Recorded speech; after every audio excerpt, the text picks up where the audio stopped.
Hello and welcome to the Addicts Anonymous podcast. I'm your host, Jim R. Today is episode 44, and we have our guest. He's actually a published author, Nicholas Sebastiani. Am I pronouncing that correctly? Yes, sir. Sebastiani, you got it. All right, awesome. Yeah, so we'll get into the book later, but yeah, he's a published author. We're going to get into that and pick his brain a little bit. So let's start off with when you were young. How was childhood? Did you have both parents? Yeah, I actually had a very normal childhood. I had both parents. There was rarely alcohol in the house. I grew up. I had two brothers. Alcoholism wasn't a thing when I was growing up. My parents were both teachers. I was into sports. I was in the high school band, and I just had a normal childhood. Everything was good. So graduated from high school on time and went to college, and that's when things started to get a little squirrely. But yeah, growing up, I had both parents, no trauma to speak of, and things were great when I was a kid. That's awesome. I mean, good for you. I was just saying to somebody that, like I said, this is episode 44. So I've done a lot of interviews and also for the book I'm writing.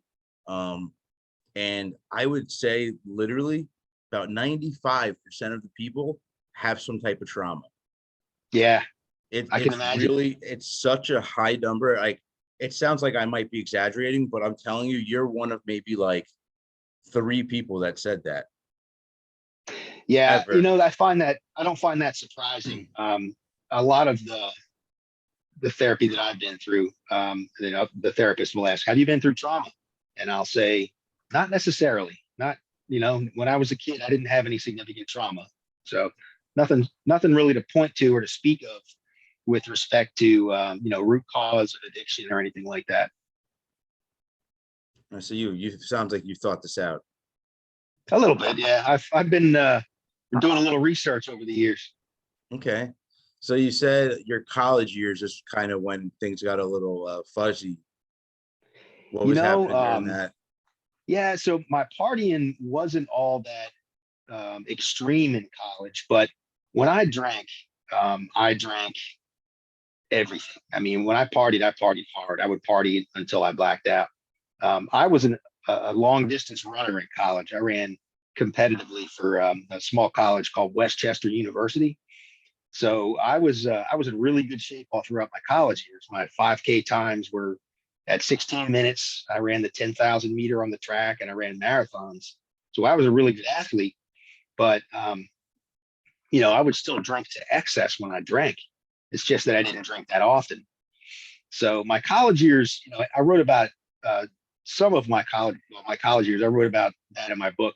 Um, there's a chapter dedicated to it, Well, you and said it wasn't every day. How often would it be? Every other day? How many times a week you think? just on the weekends, really. Just totally I weekends. Yeah, I would run competitively on the weekends, and after a race or something like that, we'd get myself and my track teammates would go out and party, and things got out of hand on occasion, as they do in most college campuses, I'm sure. But in my case, I was a pretty damn good endurance athlete with a taste for booze. Yeah. So my college years were relatively uneventful, with the exception of a few major incidents. But my drinking to excess routinely didn't really get started until I was about my early to mid 20s. Was there something that kicked it off? I would say genetic predisposition to it. Okay. I was married and had a child when I was really young. I was 22, 23 when I had my first son. And I feel as though just the pressure of life, of trying to provide for a family at such an early age, um, caused me to want to take that stress reliever in the evening, that drink. But it wasn't just a drink. For me, it was a six pack, and then it had progressed over the years. But one thing that I will point to is in my 20s, my early 20s, I got married so young. I didn't get that partying out of my system. I feel like, all my buddies were still carrying on and partying and drinking and having a good time. And I was raising a kid. And that was of my own doing. I'm not complaining about that. But I just hadn't gotten it out of my system, whereas my buddies had, right? Yeah. So in my early 20s, as the pressure increased on me to provide for a family, my drinking to excess got more and more heavy and more frequent as time went on, to the Did point where eventually I was drinking heavily daily. did it correlate with anything happening? You said that you would start drinking more. Was there anything happening in life that maybe you upped your dosage, so to speak? Yeah. Well, I had two careers. I was also an Air Force reservist, so I had that additional responsibility on top of trying to provide for a family and be a good father, be a good husband, um, and work a civilian career as well. So I had two full-time jobs in trying to raise a family. So just a lot of pressure, a lot of stress. But on the weekends, as I was going through two careers and trying to raise a family and everything, all my friends from the neighborhood, everybody wanted to party with me. We have people over to our house on the weekends, and parties just would go until 2 a.m. And I was usually the one who was shit faced on the couch by 8 o'clock in the evening. But what I will tell you is that I kind of established a baseline for my alcoholism at an early age. The the level of alcohol intake just went like this in my 20s, in my 30s, and then in my 40s. It just kind of skyrocketed. But I can't point to anything and say, oh, this is the reason why I drank so much, or I had this on my mind, or I had this trauma as a child. I don't have that. Mine was just a slow, gradual increase of alcohol consumption from my 20s through my 30s and 40s. And eventually I got to the point where I was in really, really bad shape. So So when you were done with college, what does it look like as far as your life? Did you have a job lined up? Did you go to work? And was there anything that yeah, maybe, and once again, is there anything there that might have influenced your drinking? Because sometimes when you think pressure. back about it, you might say, oh, it was my first job, so I was nervous. Maybe that's one of the reasons I drank too much my first night I worked, or something along those lines. You Yeah. never know. No, I hear you. I think, you know, in a lot of the support groups that I'm in, I talk to a lot of other folks who are quote unquote professionals, or they have very stressful jobs. They're executives. They may be doctors, lawyers. And a lot of the folks that I relate to at some of those support groups like AA will tell you that the pressure of life, the pressure of providing for a family and having a high stress career. In my case, I had a high stress civilian job and a high stress military job, both trying to manage those at the same time. And just that added level of pressure and stress with, the constant threat of deployment to a combat zone hanging over my head, that thought of having to potentially go into combat was on my mind all the time, especially after September 11th. So it Part of my was language must have been scary as shit.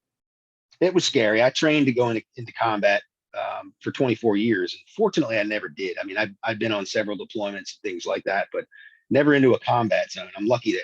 I trained for all that, but I'm lucky there. But that constant threat, that constant, again, especially after September 11th, when we were fighting the terrorists, that constant threat of, I'm trained, I'm 100% deployable. I could go at a moment's notice and have to leave my family and my civilian job. That'll hang over your head pretty heavily over the The course of feeling of just decades. not knowing, that Not feeling of the just feeling not of knowing. exactly the feeling of not knowing, and constantly having that phone up to your ear, waiting for that phone call to have to go. That'll provide a civilian airman or a reservist, someone who has a civilian job and a military career. That does create a good deal of stress. Yeah. So it's all those things that I would point to, Jim, to tell you that it was just a maelstrom, a whirlwind of stress, pressure, raising a family and being a professional and being in the military. All that just kind of sucked me into that vortex. And the minute my drinking started to get bad on it, the minute I was drinking on a daily basis, my alcohol intake went from like 4 drinks a night to 6 drinks a night to 8 to 10 to next thing you know, I was in it really bad. So all that really occurred during my 20s and 30s. So it does sound like there was stuff that correlated with your drinking. Yeah, there was. Again, it was just the pressure of trying to manage both jobs. You know, I mentioned earlier genetic predisposition to it. I think there's a lot to be said there. Alcoholism runs in my family. It goes back very deep, a number of generations. So I look back at some of the aunts and uncles that I've had and cousins and everything who are also alcoholic. And I can't point to one thing or a number of things that, for example, trauma that they may have gone through that caused them to be addicted. And I do have I do have uncles that were in World War II that had PTSD that came back, and they were struggling with alcohol, but I wasn't real close to them. But yeah, it does run in my family. I think the genetic predisposition to addiction really does play a huge part in your life. Once you start getting into that rut of taking that substance, whatever it is, then it's just hard to pull yourself out of if you're genetically predisposed to addiction. Do you think it's just like a gene that once you start it off or kick it off, it just takes over? Is that what you like? When you say genetics, do you know how it like you actually think of it? Yeah, that's a great question. That's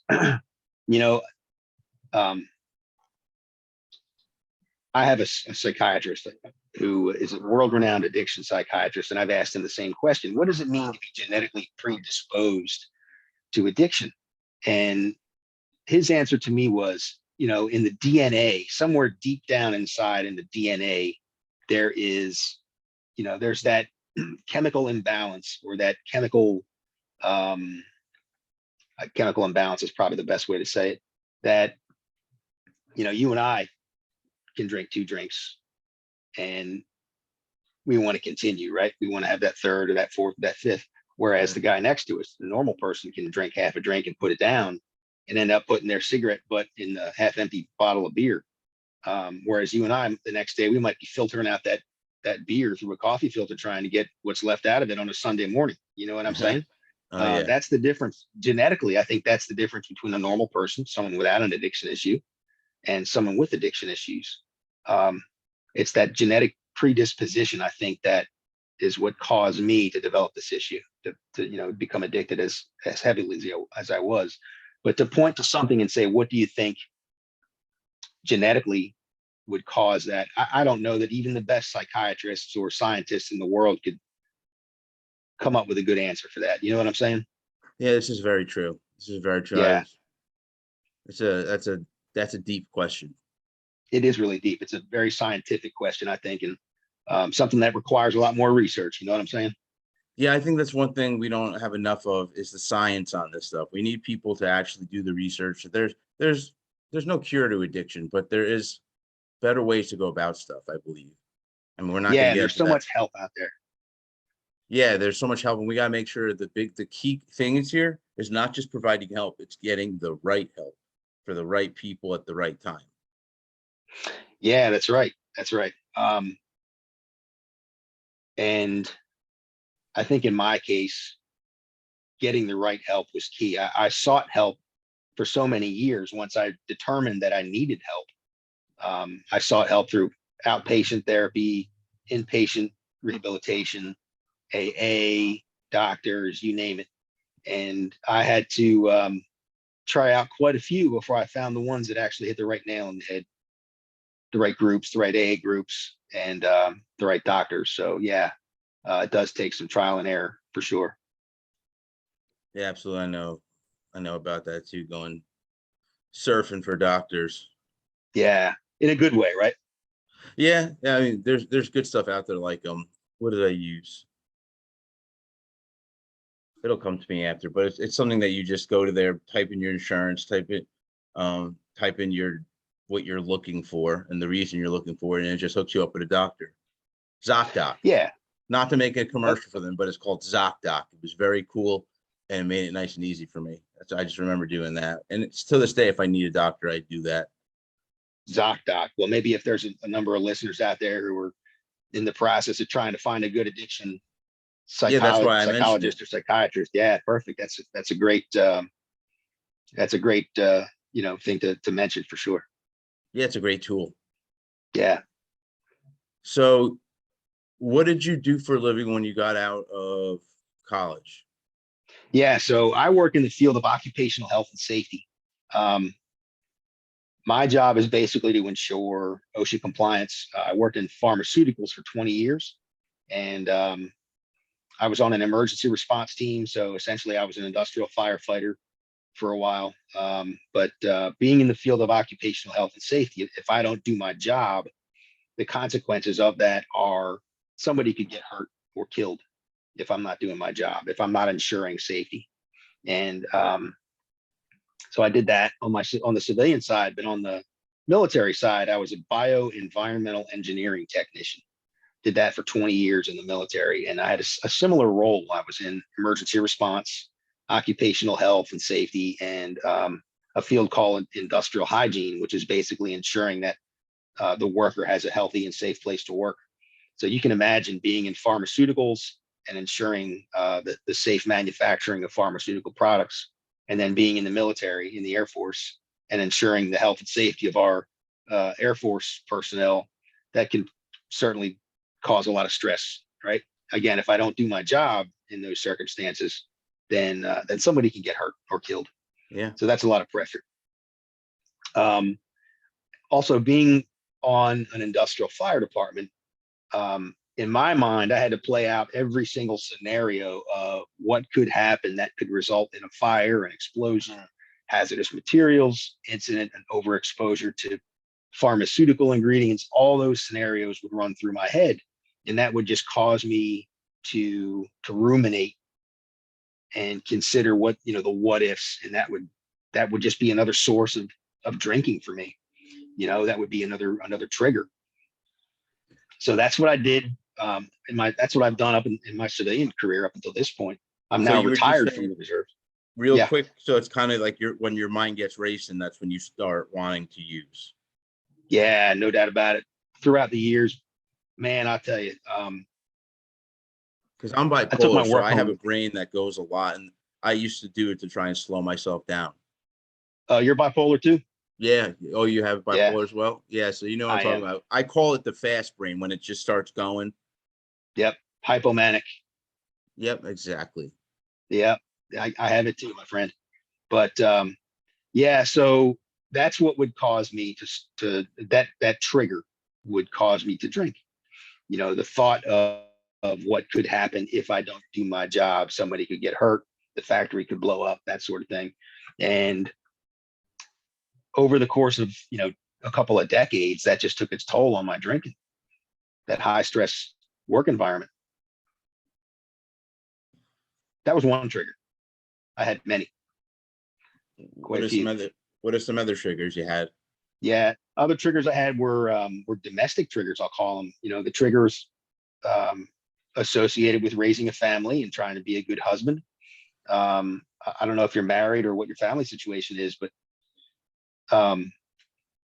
in my case, I was married at 22, and it's a very early age to try to raise a family and be a good husband and that sort of thing. So the stress of marriage, the stress of raising a family and putting food on the table and putting shelter over everybody's heads was a trigger for me as well. I took it very, very seriously, as we should, as fathers and husbands. But in my case, my relief from that stress and that pressure was to drink.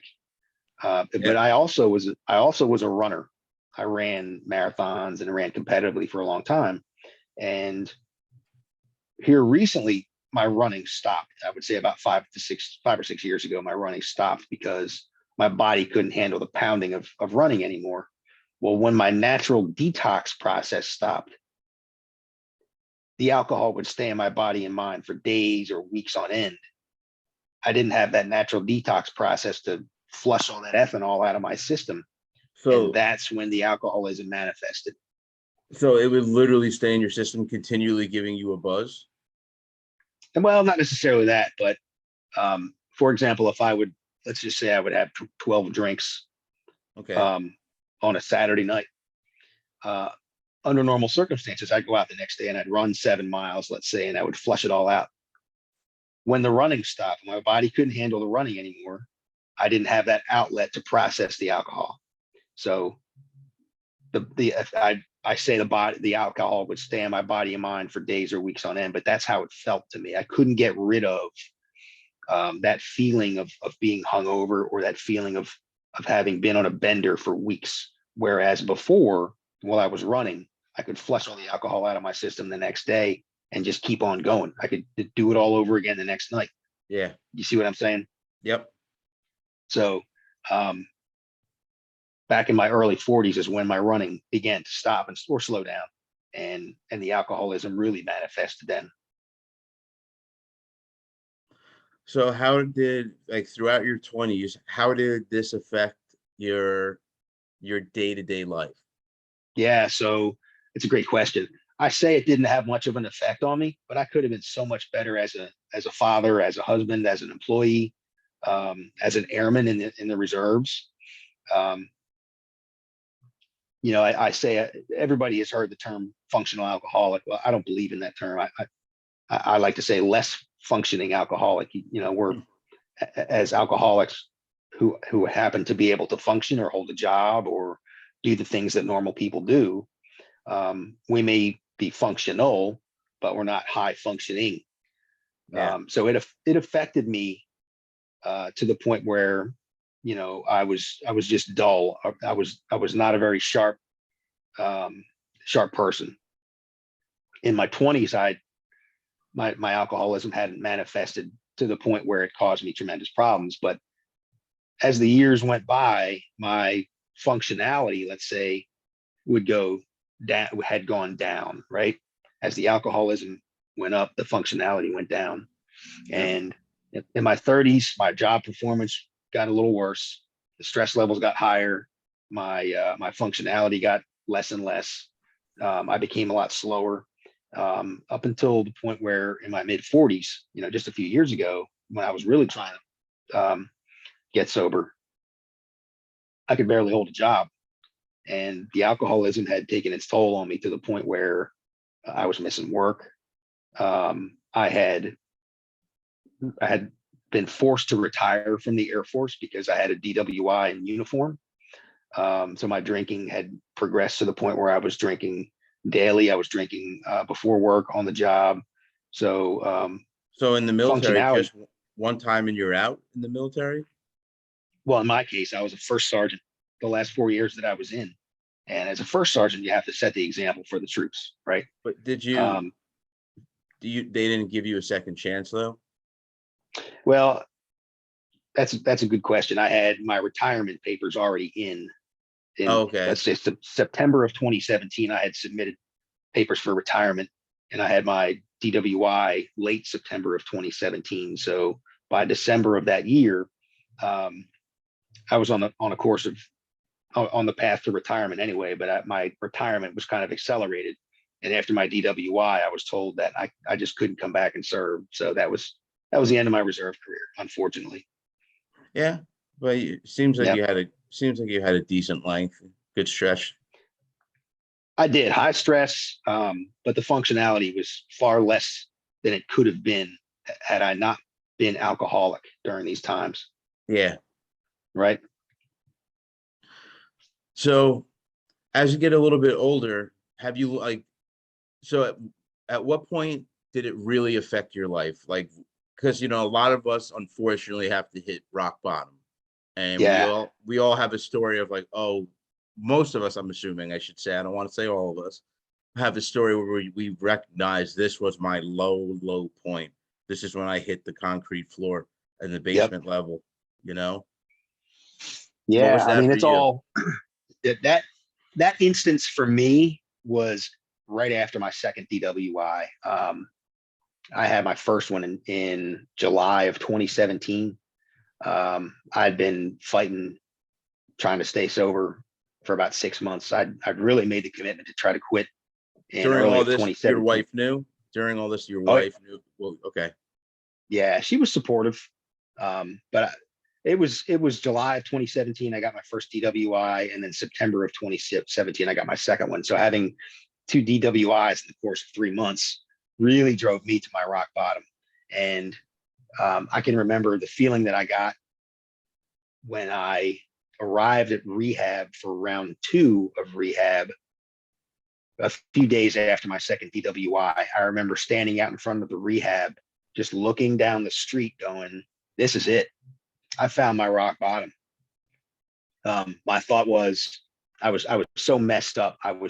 Alcohol had its claws in me for such a long time that I was so messed up. I wasn't sure that I wanted to go through another detox and another rehab. So my thought process at the time was, okay, I've hit my rock bottom. Do I run away from it and escape from this rehab?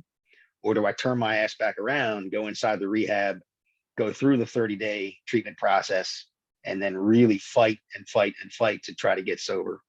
But Yeah. my rock bottom was after that second DWI. And that's really Yeah, I when happened to you, crash.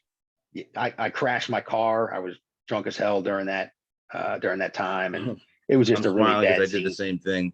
Well, Yeah, what kind of accident was it? Did anybody get hurt? I got hurt. God, thank God I didn't hurt anybody in the process. But my story was that I'd been drinking all day in uniform. Um, I had just come back from a rehab a few days before that. I was in a rehab in Georgia. I left early. Didn't even make it home before I started drinking again. And then 3 days later, I was coming back from work in uniform, having been drinking all day, and I ran off the side of the road and into a ditch. I blacked out at some point, and I'm lucky that I didn't go into a pond and drown. I actually hit a ditch, and that kind of prevented me from going into a pond. But I didn't hurt anybody other than myself, and thank God for that. But that was my rock bottom, Jim. What kind of damage did you do to yourself? I had broken ribs, concussion, just busted up, from the airbag going off and from the collision into that ditch. I had a hematoma the size of a softball on my left leg. I thought my leg was broken, but this hematoma was enormous. It was on my left shin. Didn't Yeah. go away for months. In fact, I still have a big scar from it. But those were my injuries. And for anybody listening, um, if you're struggling with alcohol, if you're struggling with addiction, the last thing you need to do is get behind a wheel, right? The Yep. last thing you need to do is get behind a wheel, because not It's only can you hurt yourself and ruin your career, you can ruin your life, you can ruin a lot of things, but you can kill somebody else, as you know. And man, to me, that's as rock bottom as rock bottom gets right there. Yeah, and a lot of us, we all think that we're that one different person. Oh, I can drive while drinking. It's not a big deal. There's always that one Yeah, person, and it's a shame because that's the person who gets into the accident. that's right. And I've heard horror stories. We all, probably some of us, have been in those situations. But in my case, my rock bottom was after having crashed my car and almost killing myself in that instance. And I mean, it was a long way up from there. But yeah, that was my rock bottom. So once you hit your rock bottom, what did you actually do? Did you go and find yourself a rehab? Like, what was your actually like your course of action? Course of action. So in the book that I wrote, um, I write about having a treatment plan, a post-treatment plan. Once we leave rehab, I had been to um, 4 rehabs spanning 2017 and 2018. My rock bottom was in late 2017, so I'd continued to go through inpatient treatment, outpatient treatment, AA. I had a sponsor, and I was working all the steps, so I was doing all the right things that I needed to do. But I had relapsed so many times until December the 7th of 2018, my sobriety date. I relapsed so many times that it just my struggle to climb out of that hole, out from my rock bottom, was um, was pretty severe. I had a pretty crazy climb up from that rock bottom, if that makes sense. But so that, inpatient rehab, outpatient rehab, AA, and getting a sponsor and working the steps. That's basically what my post-treatment plan was coming out of rehabs. And how did that work for you? Pretty good. Again, with the multiple relapses, everybody's different. We all walk our own journey through sobriety, Yeah. but having to go through 4 rehabs in the span of about 18 months, that was frustrating. So anybody listening, if the first one doesn't take, then try again. Inpatient rehab's not for everybody, but it worked for me after the 4th time. Unfortunately, I had to go through 4, but I finally got it. I'd been through 3 intensive outpatient programs and switched sponsors once, worked the steps probably 10 times. After I get through the 12th step, I'd go back to step 1 and do them all over again. And my sponsor would tell me, well, that way you won't forget where you came from if you go back to step 1 and reaffirm to yourself that your life had become unmanageable. Yeah, exactly. Exactly. That is a huge step. It's the building block on which all the other steps are going to rest upon. You know what I mean? It's step 1. Yeah, I was in a meeting last night, and we had a newcomer, young guy, come in and say, yeah, he was there for the first time, his first AA meeting. And the cool thing about being in a meeting when there's a newcomer is that everything goes back to that foundation. The conversation and the topic goes back to that foundation, the building blocks, right? Yep. Step 1 is the building block to doing the rest of the steps. You're totally right. Yeah, if you're subscribing to the AA philosophy, then step 1 is where you build your sobriety from. So you're exactly right about that. Yeah, absolutely. For anyone, like I said, we have our own 10 steps, and it's the same thing. I call it the foundation upon which everything rests.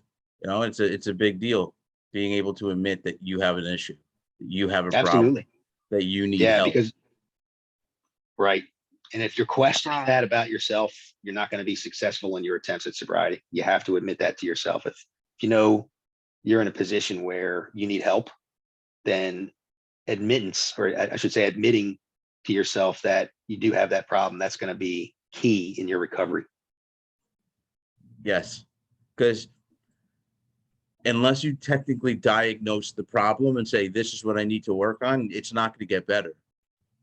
So that's why admitting it kind of makes you see, okay, this is an issue. I need to correct it, whether it be drugs or compulsive, gambling or things like that. Yeah, that's right. Addiction's a progressive disease. So admitting in step 1 that you have a problem and that your life has become unmanageable, that stems the tide of addiction, in my opinion. That's what stemmed the tide in my case. It took me a while. Once I had admitted that I had a problem and that my life had become unmanageable, I kept digging for a while. I kept digging for months until I hit that rock bottom that I just mentioned.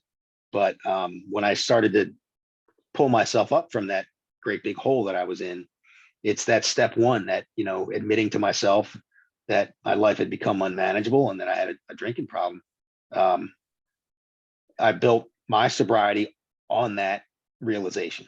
And until we have that self-realization, then any attempt at sobriety, in my opinion, is going to be a challenge. Yeah, it might be even destined to fail, Yeah. Yep. And, relapses occur. Failure is going to happen so often. It did with me. I was a chronic relapser. So if you fail, keep trying, try again. Yep. Yeah, that's all we can do.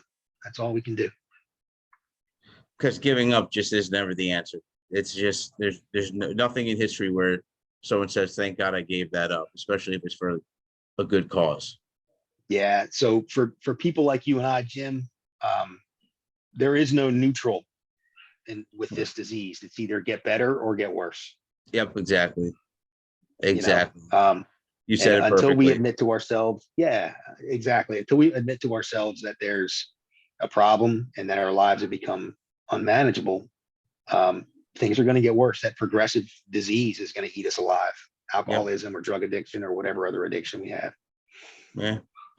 Yep. So you mentioned before that you got a book. So what's the book about? Let's get into that for a little bit. Yeah, my book is called The Fun Stops Here. And All the right. title of the book is kind of a twist on words. If you think about it, drinking and partying and carrying on, everybody has this notion that, oh, you're an alcoholic, or you must have been partying and carrying on and having fun and disregarding all your responsibilities and, not raising your family, not providing for your family and so forth. That's not the case. Yes, I partied when I was younger and I had a good time with all my buddies and relatives and carrying on drinking and having a good time. But it got to a point where the fun stopped. And the fun actually began in sobriety. And my book is about that. The first few pages of my book details how much fun I had in my sobriety. I wrote this book. I published it in April of last year, and it took me about 2 years to write. So during that time, I had rediscovered old hobbies like fishing, golfing, traveling, kayaking. I'm an avid backpacker. I backpack all across the country, and my book has a chapter dedicated to all my backpacking adventures and the effect that alcoholism had on all that fun that I was supposed to have been having over the years while I was in active addiction. Turns out I wasn't having much fun at all. So again, the So title is kind of a twist on words. The fun stops here. Not necessarily. The fun stops. I'm sorry, the fun starts in sobriety, right? yeah, absolutely. It did in my case anyway. So tell us a little bit more about the not fun parts versus the fun parts. Yeah, so I go into detail in this book about my DWIs, about my 4 stints in rehabs and detox facilities. What I did, Jim, was I chronicled my time trying to get sober. I journaled every single day. And right when I got sober, around the December the 7th of 2018, I began to go through all these old journals. And I thought to myself, well, what am I going to do with all these? I got all this great information, all these tips and strategies for trying to get sober, all these things that I learned over the course of the last few years. What am I going to do with this information? Somebody could find Yeah. this useful. So I wrote a book on it.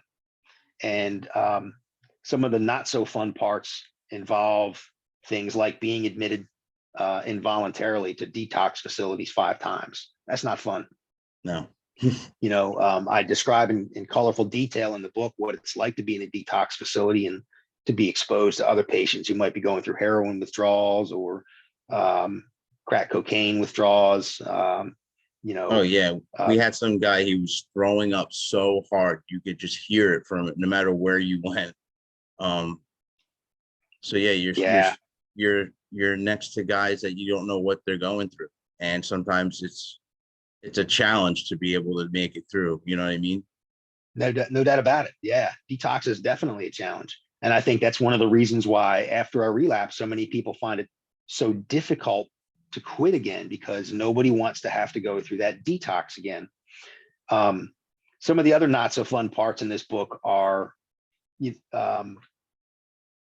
being out in the middle of nowhere in the wilderness, right? On a backpacking adventure. For example, my buddies and I went on a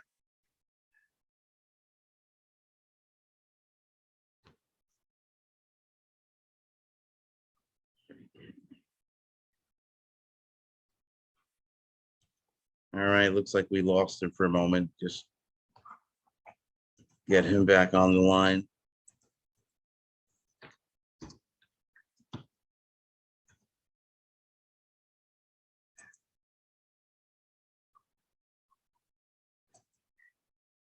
All right, I'm not going to end the recording, so give us a moment, folks. Technical difficulties.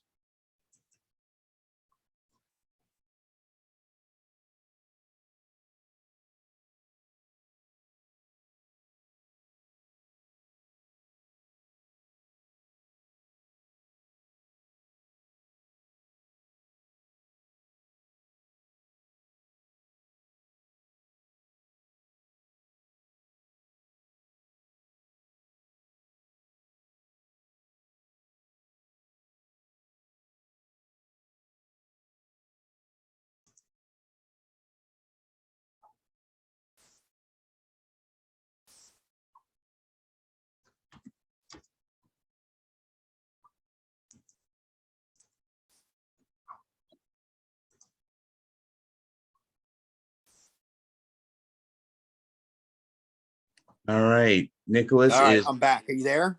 I'm still here. We are waiting for you. Hopefully our listeners are still waiting. No, it's okay. Um, Technical difficulties, it looks like, but Yeah. pick up where we left off. Where did we leave off? I forget. Yeah. So I was, can you hear me now? Yeah, I can completely hear you.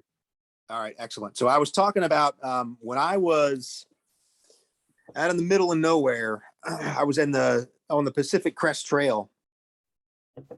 Actually, I'll give you a better story. I was walking through the Grand Canyon, myself and 6 other guys, on a 2-week long backpacking adventure. And I was in active addiction. This was late 2016, right before I began my journey to get sober. This is about the time where I was at my worst. My active addiction was at its worst. You know, being in the wilderness for 2 weeks, you can only carry so much liquor with you.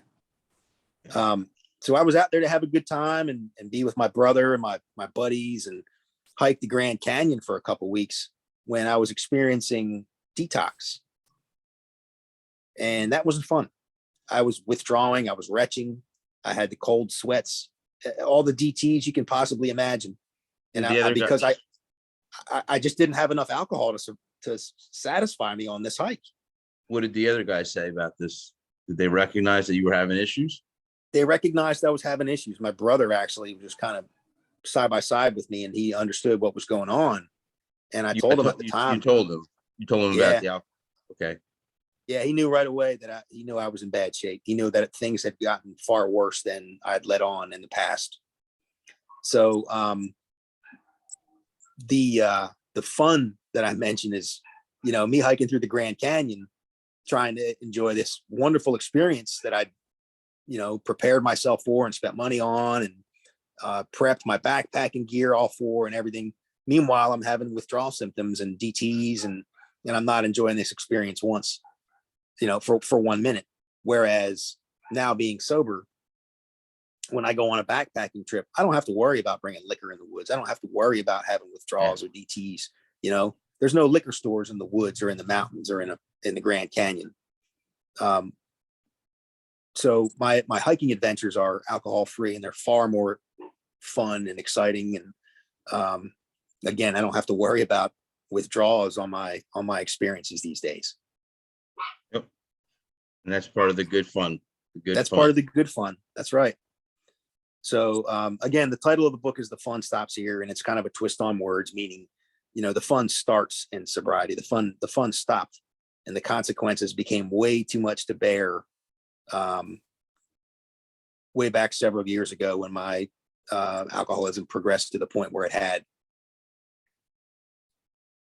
All right. So is there anything else you wanted to talk about as far as the book went? Any other pitches or anything? Or yeah, any new definitely. book you're working on? Yeah, the book goes through my youth. You mentioned earlier, you asked me earlier about my childhood. You know, I had a relatively normal childhood. But I do detail my childhood, and the book is funny. It'll have you laughing like hell 1 minute and crying the next. It's gut wrenching. It's brutally honest. And I think anybody who reads it, anybody who has a family member with addiction, anybody who is looking to get sober, trying to stay sober, will benefit from this book. There are tips and tricks. There are strategies for sobriety. And I think most of all, when the reader finally puts the book down after the last page, they'll have a smile on their face. They'll have a much better understanding of addiction, not just alcoholism, but they'll also have an understanding of what it's like to get sober. So take a struggling alcoholic, for example. If they pick up this book, they're going to laugh, but they're also going to be motivated to want to get sober. And they'll have the understanding at the end of the book on how they can best do that. So things like how to pick a proper treatment facility based on my experiences, how not to go to detox because you were involuntarily committed, right? I talk about the right time to go to detox and get a medically supervised detox, a detox facility that's proper where you'll get the right medical treatment, not one that just locks you up basically in a prison cell and tells you to stay there and withdraw for 5 days. Yeah. So the book is very interesting, but it's also intense and does go into significant detail on, how to get sober and to stay that way. But mainly the book is about fun, right? About having fun in sobriety. I thought I was having fun all those years when I was carrying on and drinking and partying. Guess what? I wasn't. I was making myself sick. That's what I was doing. So I've detailed what it's like to be sober a few years now and to have a lot of fun in my sobriety in the book. That's awesome. Yeah. Awesome. I'm definitely going to give it a read. You maybe have to send me an autographed copy. Be pretty Thanks, cool. man. I'd be happy to do that. Yeah. So I think that's all we got for today, folks. So here's my little sales pitch for us. If you can, go below to the bottom right, click on our logo, and it'll help you subscribe. Give us a like on the video. We are also available on Spotify, iTunes, Anchor, a few other programs, platforms, I should say. So check us out there. Give us a like. Also go to our Facebook page, give us a like and maybe a review if you like what you hear today. And that's all I have. Until next time. And we're stopped.